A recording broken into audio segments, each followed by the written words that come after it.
ನಿನ್ನೆ ದಿನ ಬಾಗಲಕೋಟೆಯ ಹಿಂದೂವಿ ಸಾಮ್ರಾಜ್ಯದ ಸಾಮ್ರಾಟ ಶಿವಾಜಿ ಮಹಾರಾಜರ ಒಂದು ಜಯಂತಿಯ ಮೆರವಣಿಗೆಯಲ್ಲಿ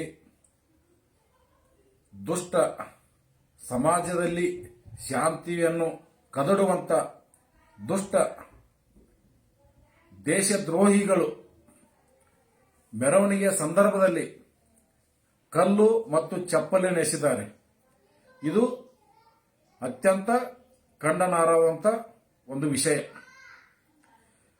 ಇವತ್ತು ಬಾಗಲಕೋಟೆಯ ಪೊಲೀಸ್ ವರಿಷ್ಠಾಧಿಕಾರಿಗಳು ಇವತ್ತು ಅವ್ರ ವರ್ತನೆ ನೋಡಿದರೆ ನನಗೆ ಬಹಳ ಪಾಪ ಅನಿಸ್ತಾ ಇದೆ ಅವ್ರ ಮೇಲೆ ಪಾಪ. ಯಾಕಂದ್ರೆ ಇವ್ರು ದಬ್ಬಾಳಿಕೆ ಮಾಡಿದ್ರು ಹಿಂದೂಗಳ ಮೇಲೆನೆ ದಬ್ಬಾಳಿಕೆ ಮಾಡಕತ್ತಾರೆ. ಆ ಮಸೂತಿಯಲ್ಲಿ ಕಲ್ಲು ಒಗದವರು ಚಪ್ಪಲ್ ಎಸೆದವ್ರ ಮೇಲೆ ಇವ್ರ ದಬ್ಬಾಳಿಕೆ, ಇವ್ರ ದರ್ಪ ತೋರಾಕತ್ತಿಲ್ಲ, ಇವ್ರ ಲಾಠಿ ಚಾರ್ಜ್ ಏನಿದ್ರು ಹಿಂದೂಗಳ ಮೇಲೆನ. ಹಿಂದೂಗಳೇನು ಅಷ್ಟು ಅಸಹ್ಯ ಕಂಡಿದಾರ ಇವ್ರಿಗೆ? ಸನ್ಮಾನ್ಯ ಪೊಲೀಸ್ ವರಿಷ್ಠಾಧಿಕಾರಿಗಳೇ, ಕೇವಲ ನಮ್ಮ ಕಾರ್ಯಕರ್ತರಿಗೆ ಅಷ್ಟೇ ಕಲ್ಲು ಚಪ್ಪಲಿ ಬಿದ್ದಿಲ್ಲ, ನಿಮಗೂ ಕೂಡ ಬಿದ್ದಿದೆ, ನಿಮಗೂ ಕೂಡ ರಕ್ತ ಬಂದಿದೆ, ನಿಮಗೂ ಕೂಡ ಗಾಯವಾಗಿದೆ. ಯಾಕೆ ನೀವು ಮಸೀದಿಯನ್ನು ಸೀಜ್ ಮಾಡಬಾರದು? ಮಸೀದಿಯನ್ನು ಕೂಡಲೇ ನೀವು ನಿಮ್ಮ ಸುಪರ್ದಿಗೆ ಪಡಿಬೇಕಾದನ್ನ. ಯಾಕೆಂದ್ರೆ ನಾವು ಕರ್ನಾಟಕ ಸರ್ಕಾರಕ್ಕೆ ಆಗ್ರಹ ಮಾಡಲ್ಲ. ಕರ್ನಾಟಕ ಸರ್ಕಾರದ ಮನಸ್ಥಿತಿ ಹೇಗಿದೆ ಅಂದ್ರೆ ಅವರು ಓಲೈಕೆಯಲ್ಲೇನೆ ತಮ್ಮ ಅಧಿಕಾರವನ್ನು ನಡೆಸ್ತಾ ಇದ್ದಾರೆ. ರಾಜ್ಯದಲ್ಲಿ ಯಾವುದೇ ಒಂದು ಅಭಿವೃದ್ಧಿ ಇಲ್ಲ. ಇಂಥ ಒಂದು ಕೋಮು ವ್ಯವಸ್ಥೆಯನ್ನ ಅಧಿಗಡಿಸೋದು ಅವ್ರ ಕೆಲಸ. ನೀವು ಪೊಲೀಸ್ ವರಿಷ್ಠಾಧಿಕಾರಿಗಳು, ನೀವು ಸಾರ್ವಜನಿಕರ ತೆರಿಗೆ ಹಣದಿಂದ ನಿಮ್ಮ ಪಗಾರ ಕೊಡ್ತಾರ, ನಿಮ್ಮ ಮೇಲೇನ ಹಲ್ಲೆ ಆಗಿದೆ. ನೀವು ಕೂಡಲೇ ಆ ಮಸೀದಿಯನ್ನ ಸೀಜ್ ಮಾಡಬೇಕು. ಸೀಜ್ ಮಾಡಿ ಅಲ್ಲಿ ಒಳಗೆ ಏನೇನು ಕಾರ್ಯ ಚಟುವಟಿಕೆಗಳದಾವ, ಏನು ಅಲ್ಲಿ CCTV ಅದಾವೋ ಏನು ಇಲ್ಲೋ, ಇದ್ರ ಬಗ್ಗೆ ಕೂಲಂಕುಷವಾಗಿ ವಿಚಾರ ಮಾಡ್ರಿ ನೀವು.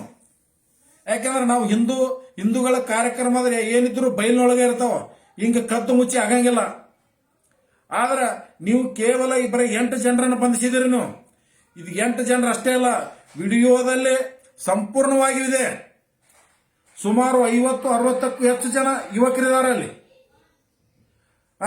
ಈಗ ಮುಂದೆ ಇನ್ನು ಒಂದು ವಾರದಲ್ಲಿ ಬಾಗಲಕೋಟೆಯಲ್ಲಿ ಹೋಳಿ ಹುಣ್ಣೆ, ಮತ್ತೆ ಹಿಂದುವಿ ಸಮಾವೇಶಗಳ ಕಾರ್ಯಕ್ರಮ, ಇಂಥವನ್ನೆಲ್ಲ ನಿಲ್ಲಿಸಬೇಕಂತೇಳಿ ಒಂದು ದುರುದ್ದೇಶ ಇಟ್ಕೊಂಡು ನಿನ್ನ ದೇಶದ್ರೋಹಿಗಳು ಕಲ್ಲೆಸಿದ್ದಾರೆ, ಚಪ್ಪಲೆಸಿದ್ದಾರೆ.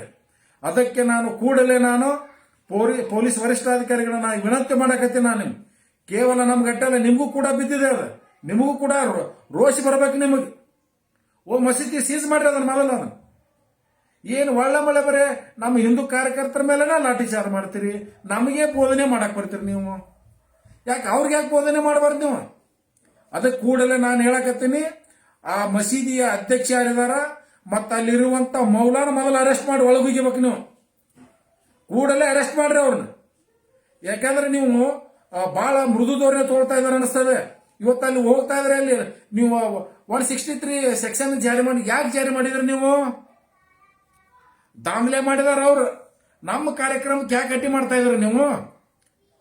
ನಾನು ಕೂಡಲೇ ತಮಗೂ ಕೂಡ ವಿನಂತಿ ಮಾಡಕತ್ತೆ. ನಾನು ನಾಳೆ ಏನ ಪಶ್ಚಿಮ ಭಾಗದ ಹಿಂದೂ ಸಮಾವೇಶ ಇದೆ, ಆ ಸಮಾವೇಶವನ್ನ ಯಾವುದೇ ಕಾರಣಕ್ಕೂ ನಿಲ್ಲಿಸಬಾರದು. ಅದು ಯಾವುದೇ ಕಾರಣಕ್ಕೂ ಕಾರ್ಯಕ್ರಮ ನಿಲ್ಲಲ್ಲ, ಅದು ಯಶಸ್ವಿಯಾಗಿ ಜರುಗ್ತದ. ಅದು ನಿಮ್ಮಿಚ್ಚೆ ಅಲ್ಲ. ಇಲ್ಲಿ ಯಾರು ದಾಂಧಲೆ ಮಾಡಿದಾರ ಅವ್ರನ್ನ ಒಳಗಾಕಿರಿ ನೀವು. ಮೊದಲ ಶಾಂತಿಯಿಂದ ಮೆರವಣಿಗೆ ಮಾಡ್ತಾ ಇದಾರ, ಇವರನ್ನು ಬಿಟ್ರಿ, ದಾಂಧಲೆ ಮಾಡಿದವ್ರು ಬಿಟ್ರಿ ಈ ಹಿಂದೂ ಕಾರ್ಯಕರ್ತರ ಮೇಲೆ ದಬ್ಬಾಳಿಕೆ ಮಾಡಕತ್ತಾರೆ. ಅದಕ್ಕೆ ನಾನು ಎಲ್ಲ ಮುಸಲ್ಮಾನ ಸಮಾಜದವರು ಸುಮಾರು ಅಂತ ಹೇಳಲ್ಲ. ಈ ಕಿಡಿಗೇಡಿ